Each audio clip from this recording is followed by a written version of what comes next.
Hello, and welcome to Creepycore and Folklore, the show about creatures, encounters, old tales, and myths. I'm your host, Iona Wayland, a dark fantasy author, mental health professional, and overall curious person. I want to join other spooky souls and hear about these unusual stories.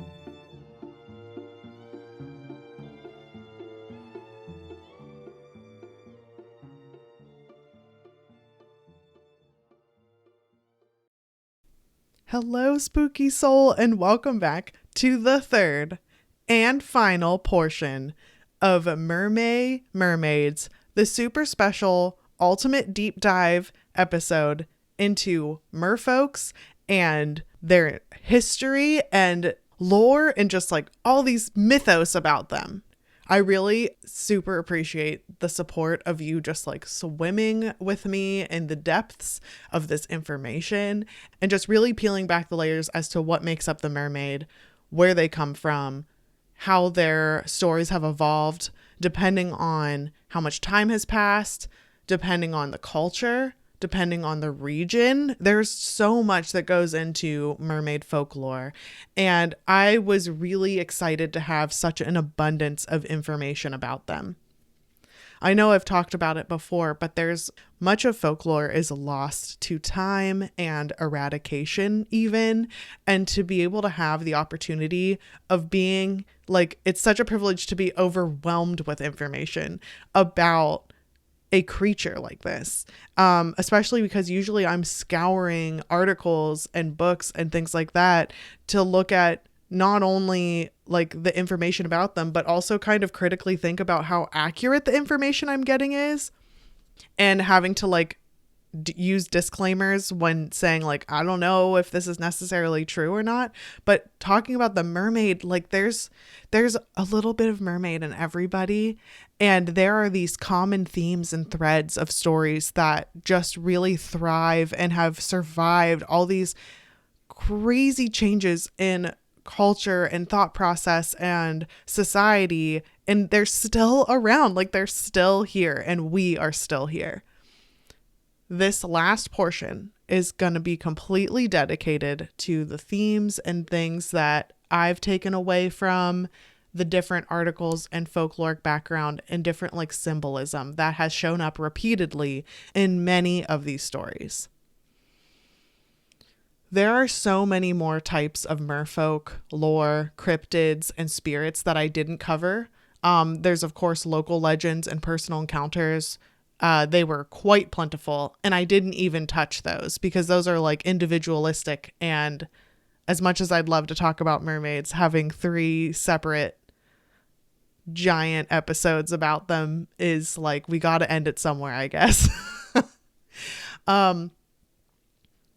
And all these stories and sightings have these themes I can't help but notice, and some of the things I noticed and they were confirmed in the articles that I'll include below, but some of the themes I noticed, and they were just things that I was kind of picking up on, especially because my job is very forward-facing and intimate. And in case you didn't know, I'm a trauma therapist, and there were just some like survival and resiliency type of factors in many of these stories that were astounding to me.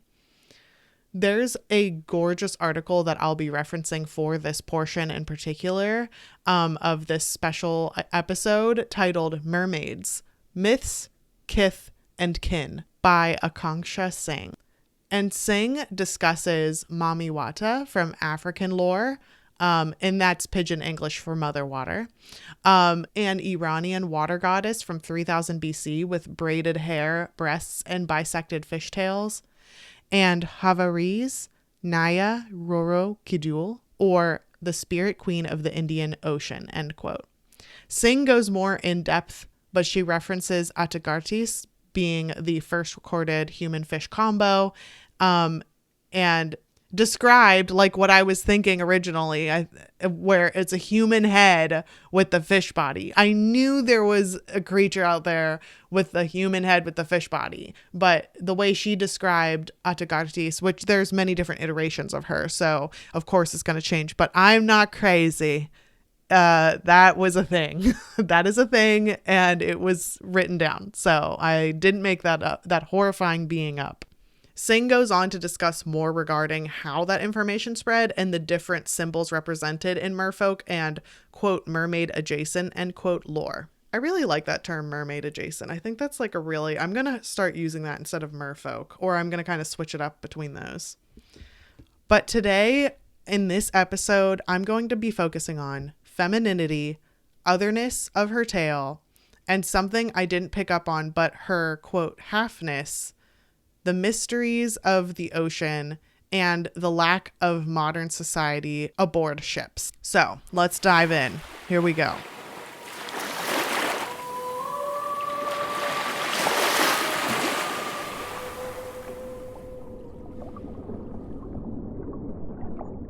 So she discussed how being a waterman or a seafarer was an escape for queer or LGBTQIA plus folks.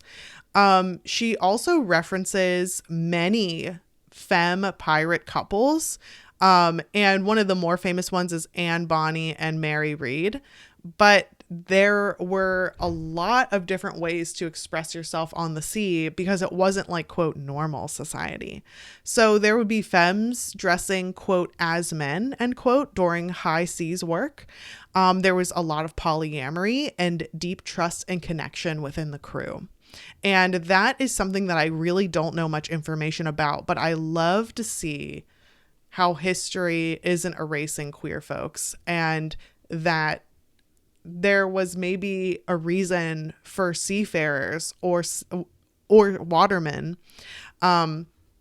to discuss mermaids and how that might have shifted based on their perspective and their societal norms aboard the ship.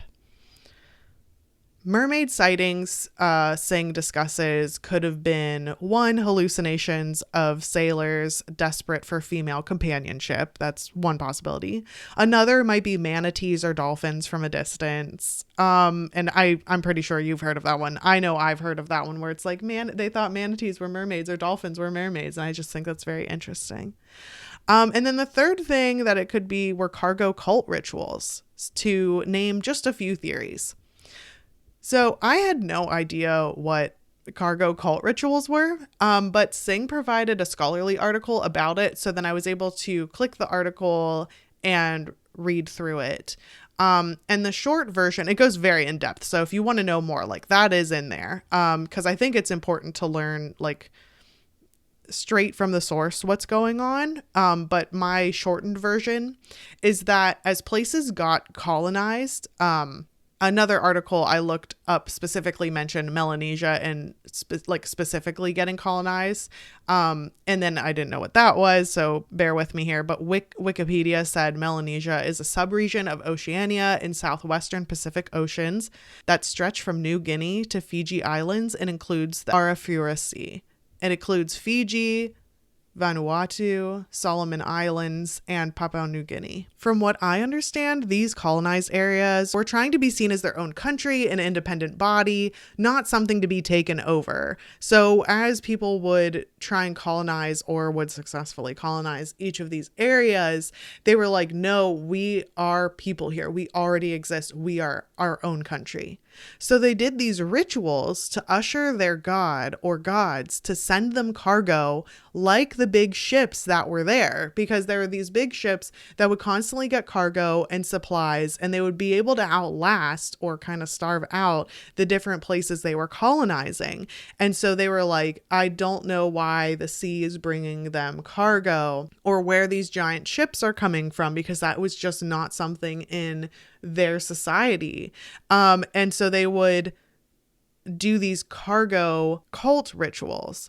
So maybe the article is referencing some of the people doing the rituals being mistaken as mermaids or the offerings to the ocean. So like maybe if people were out in the ocean and they were doing these rituals for more cargo, then maybe seafarers would see humans out there or see certain types of offerings floating that was human shaped or mermaid shaped or what have you, and they thought they were their own creatures. So that's another theory that I had never ever heard of before. And so I was really thankful for Singh for like pointing out what it was and then also including the scholarly article she used so that I could like take a look and to see what's going on.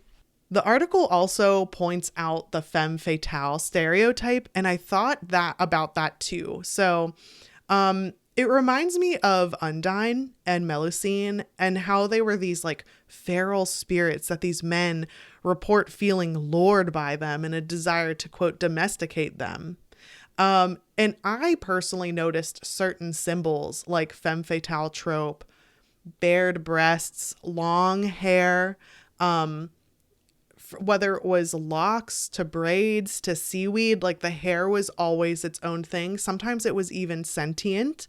And there were also these themes of being held hostage / domesticated and this like feminine power that would need to be crushed. And I think that it's seeing like the woman in her natural habitat, or the femme in her natural habitat, and what would she look like outside of the male gaze or outside of male dominated societal norms. And maybe, maybe I'm getting too into it, but there were these symbols time and time again in every single one of these stories where it was like this incredibly independent woman was punished for it, or this incredibly independent woman was like uncultured. And their being cultured meant being held hostage. Like the stories were so incredibly impactful and powerful. And unfortunately, there can be people that still connect with them today. It was also neat to hear about this article discussing disability too. So side note, this featured speaker was named Cynthia Baroness in the article, and she talks about, quote, mermaid drag. So not only did she talk about mermaid drag, but she talked about specifically in wheelchair users and how they'll express their disability and gender in a myriad of ways, using the mermaid locks as the transcending focus. I am obsessed. I looked up pictures of mermaid drag. It is incredibly powerful. And that's also something else that gets forgotten about a lot, is the way disability shows up in folklore and the way people talk about it, because not only is it fixated on women who typically in most cultures do not, actually I can't think of a culture where women are considered, like maybe by numbers the majority, but by people who hold power or make a certain amount of money or whatever, like they are the minority when it comes to power differentials. But also like there's intersectionality there. So like they might be a double or triple or quadruple minority. Like there could be someone who is a femme and then they're also a person of color and they also are disabled on top of that. And like those intersectionalities that kind of compound the oppression can show up and like kind of be fought back with using folklore. But time and time again, I'll see disability or indigenous peoples used as like the antithesis of what the speaker is trying to say. So like whoever's telling the folklore will kind of like use that folklore with these stereotyping depictions of this creature, and that they like talks about why like capturing it or enslaving it or killing it would be the right decision because they're the ones telling the story. And what they're doing is they're trying to justify harming other fellow humans, especially ones that have less rights than the majority. But the mermaid tales are kind of the opposite. Like, yes, there were these portions where the woman or the femme cryptid would be captured and domesticated, whatever that means. But out of all of the stories, it didn't end that way. In some, there was revenge. In some, there was the return to freedom. In some, there was this beautiful connection with their god. there was abundance, there was independence. And like, this is just something that's really interesting to me, that the mermaid is the one that transcended years and years of oppression, years and years of different iterations, and it still kept its same theme.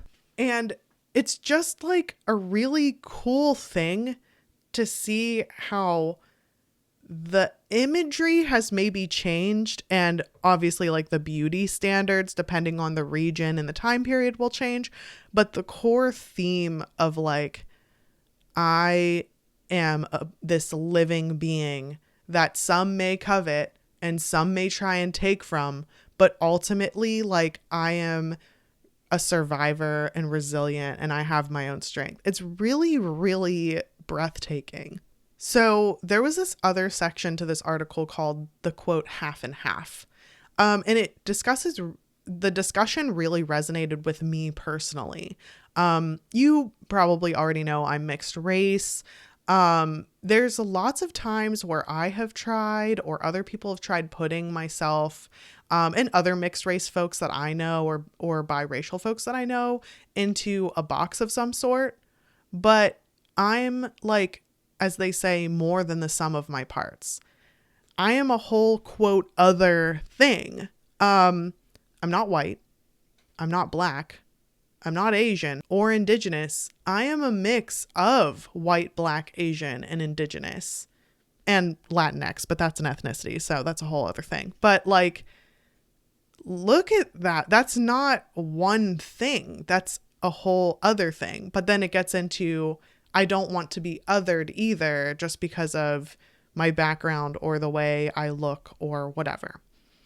So that kind of ties into mermaids. Like, this is what the article talked about. I didn't realize why I was like so intrigued. And I'm sure mermaids are so complex, and the stories of mermaids are so complex and specific, that I'm sure that there's going to be different parts of mermaid tales that resonates with you as like the spooky soul listener, that might be different than mine or might overlap with mine. But like, mermaids aren't human, and they aren't fish. They're mermaids. They're more than the sum of their parts. They're a whole other thing. And when it comes to like gender expression, sexuality, ability, there are other concepts that exist in a big blobular spectrum. And this is another reason why mermaids can symbolize that beautiful quote otherness. And to be othered is vulnerable and traumatizing. And even though no one should have to carve out a space to exist, when I do find my spaces, I feel exquisite. Like, you're allowed to just exist despite people, family, or society's best attempts at quote taming you, or shackling you, or minimizing you, or drowning you. We are who we are as a people. And the mermaid survives. It demands respect, and they exist beautifully, and she is in all of us. So thanks for like listening while I kind of got a bit vulnerable there, and like discussed some of my takeaways as well as other people's takeaways from the mermaid. I think this is one of the most powerful topics I've covered. And there are just so many nuances to folklore and why it exists today, and the people that make up the retellings of it. So I'm really thankful that I can join in the oral tradition of sharing about anything really, but like of being able to talk about my own experiences and these merfolks and mermaid adjacent creatures. I have really loved diving into mermaids with you, and thank you for making this such a cool episode to cover. Thank you for requesting it. Thank you for bearing with me while I went on my soapboxes and like my rabbit holes where I had to like pause and like look shit up on the fly. Like, I really, really appreciate it. And I loved that I was able to talk about them with you. So thank you for listening to this very special part 3 of 3 episode of MerMay Mermaids, and I can't wait to talk about more creepy things or folkloric things with you next week.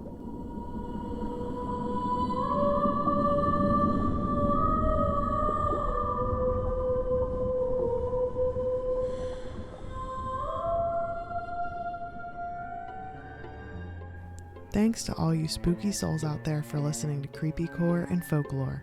Follow on Instagram, Facebook, Twitter, and TikTok if you're looking for more uncanny content. If you have your own tales to tell, you can email creepycoreandfolklore@gmail.com. If you liked this, please leave a review wherever you get your podcasts, or tell a friend who might enjoy these stories to spread the word. If you're interested in dark fantasy, check out my Hollowverse series. Ashes is available now in paperback and ebook on Amazon and audiobook on Audible, and the sequel is underway. I'm Iona Wayland, and I'll see you next time.